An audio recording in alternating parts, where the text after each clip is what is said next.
Buenos días, esta mañana acabamos de celebrar una jornada en la cual hemos analizado diferentes estrategias de acceso a mercados, para cuya celebración hemos contado con la colaboración de dos personas excepcionales que representan también a dos significadas empresas aragonesas, con una actividad muy distinta y que nos ha permitido hacer un análisis bastante detallado y bastante específico de cómo en cada uno de vuestros casos habéis accedido a mercados internacionales con una presencia en un número muy significado de países.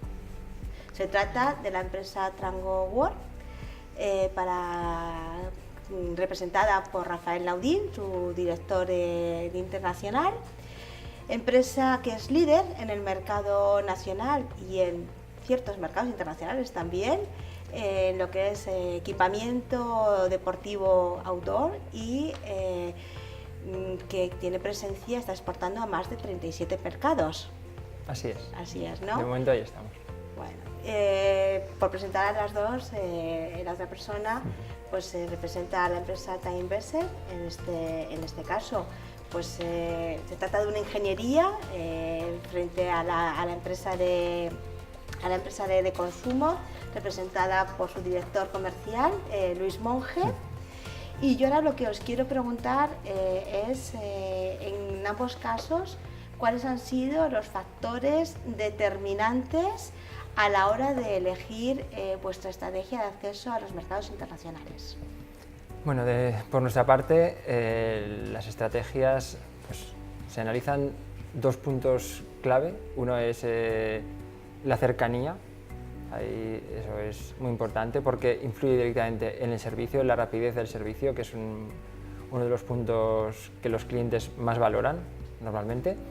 Y otro punto también muy importante es cómo nos podemos mover nosotros en ese mercado.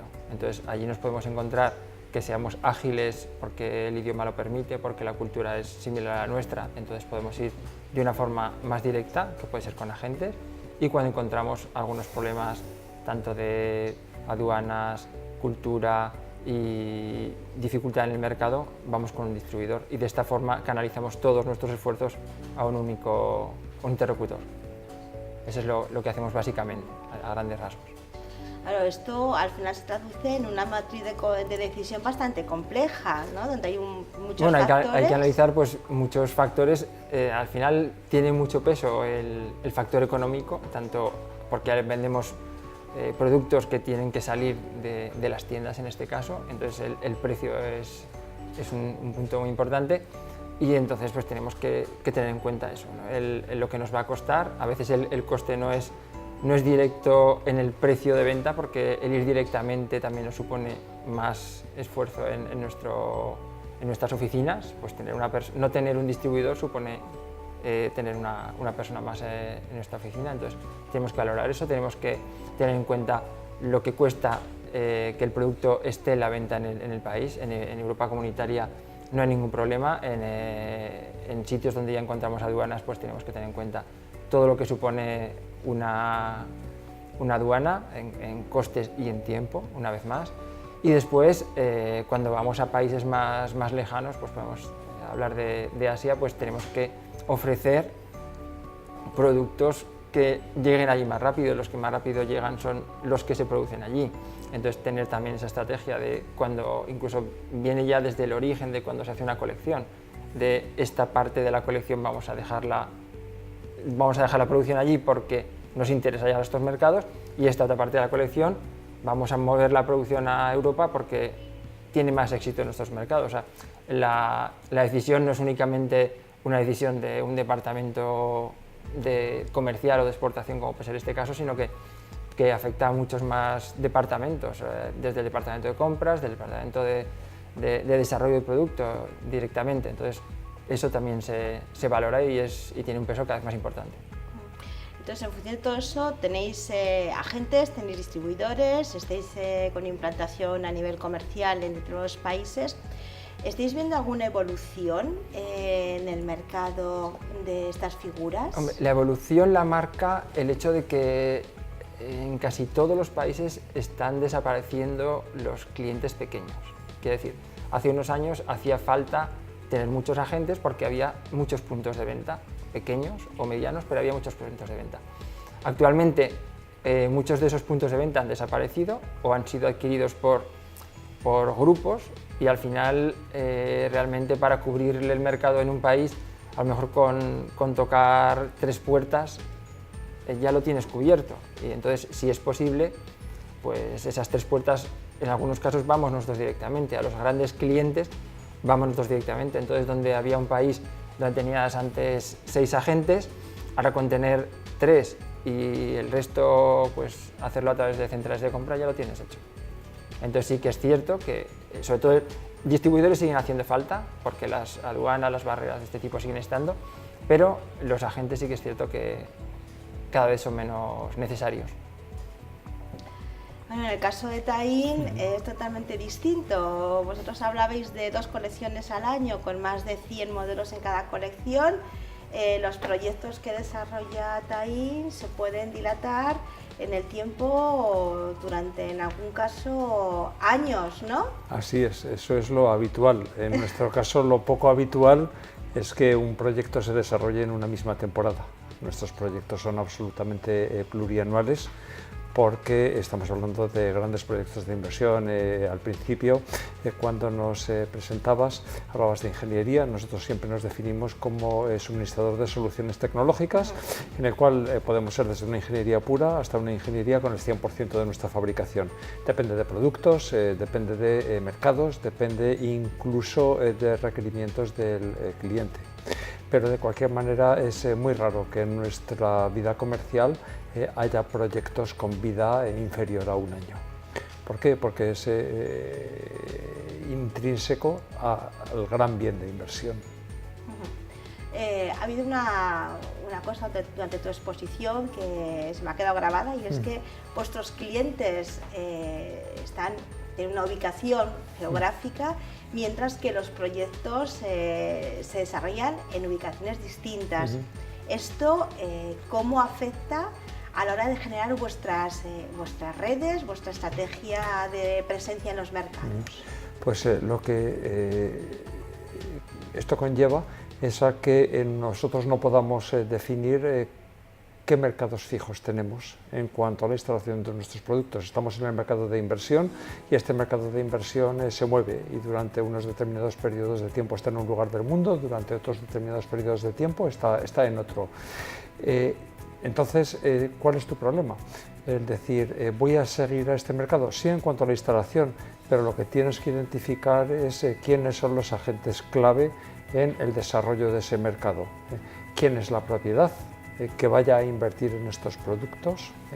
¿Quiénes van a ser esos usuarios finales que pueden coincidir con la propiedad o esos contratistas generales que van a ejecutar grandes bloques de proyectos y que habitualmente están en determinados lugares del mundo, pero que incluso la misma compañía, al ser habitualmente grandes multinacionales, van a hacer que la gestión de cada proyecto específico dependa de una zona determinada? La misma naturaleza también de tamaño de los proyectos hace que su desarrollo se produzca en varias fases comerciales. Entonces, ¿qué es clave para nosotros? Siempre la información y siempre el seguimiento de los proyectos y siempre la cercanía al interlocutor del proyecto, sea este por parte del cliente, sea por parte de una de las ingenierías candidatas, sea por parte de la ingeniería elegida, sea por parte de la ingeniería de la propiedad, porque la información es absolutamente fundamental para conocer en qué entorno se mueve ese proyecto y en qué posición te encuentras y quieres conseguir dentro de ese proyecto. En el caso vuestro no es un tema de agente, distribuidor, es un tema de socio. Hablabas de presencias. De presencias, efectivamente. A mí me gusta mucho más hablar de la figura en nuestro caso, de la figura de presencias que una figura de agente o de un distribuidor que evidentemente no tenemos, o de una figura de lobby. Lo que necesitamos es estar en un país para las necesidades que un determinado proyecto requiera en un momento determinado. O bien por cercanía a un cliente final, o bien por información a cuáles son las características específicas de la actividad de exportación a un determinado lugar, o bien por información de cómo va a evolucionar un determinado mercado en un país. Entonces esas figuras pueden ser desde puros agentes hasta joint ventures que nosotros establecemos en determinados países para conseguir determinados objetivos. Comercialización, producción, es muy variable. Bueno, y ya para terminar, una pregunta para los dos. Desde vuestra experiencia, que en algunos casos se remonta pues, a más de 100 años, ¿no? En el mercado, desde vuestro conocimiento de un número tan significado también de mercados con sus problemáticas, una recomendación a una empresa que esté planteándose o replanteándose de forma seria la internacionalización.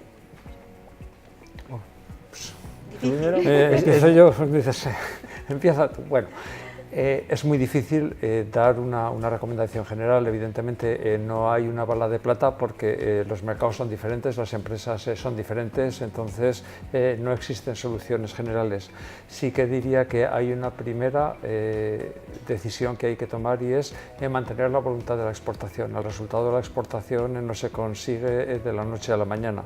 Nosotros hablamos de que tenemos proyectos plurianuales, entonces tú tienes que tomar la decisión de salir al exterior porque hoy es una necesidad. Nosotros en nuestro lema de compañía decimos que nuestro mundo es el mundo, ese es un hecho claro, pero tienes que tener, como se dice que tiene el ejército, ¿no? Concentración y persistencia en consecución de estos objetivos y saber que vas a cometer errores y aprender de esos errores e intentar desarrollar siempre una red comercial que sea capaz de salvar las barreras idiomáticas, las barreras culturales que surgen cuando tú te enfrentas con todos los mercados del mundo. Yo diría que esa debería ser la base y a partir de ahí cada uno tiene que desarrollar sus propios tentáculos. A mí me lo ha puesto muy difícil el añadir algo más, pero sí que es cierto que sobre todo hay que tener paciencia, hay que hacer un plan de internacionalización al medio plazo mínimo, hay que poner los medios, hay que tener la información sobre el mercado al que queremos ir, que no, como he dicho ya en la intervención, no siempre el mercado más grande es el mejor para nosotros ni el más fácil, y también tenemos que estar dispuestos a asumir algunos fracasos porque la varita mágica no existe y si hacemos un buen plan los fracasos serán menos, pero también llegarán, eso está claro. Y hay que estar dispuesto a eso y sobre todo ser pacientes, muy pacientes y confiar en nosotros mismos, tener la información y no es sencillo, pero es algo que hay que hacer y además es el futuro de cualquier empresa. Está claro, tenemos aquí dos ejemplos significados. Pues muchas gracias, Luis Monge, Trainvest, Rafael Naudín, Triangle World. Gracias por gracias a ti, aportaciones. Nieves, y a Cámara y a todo el equipo por contar con nosotros. Gracias Muchas por gracias, invitarnos. es un honor. Nos veremos en otra. Eso es. Gracias. Muchas gracias.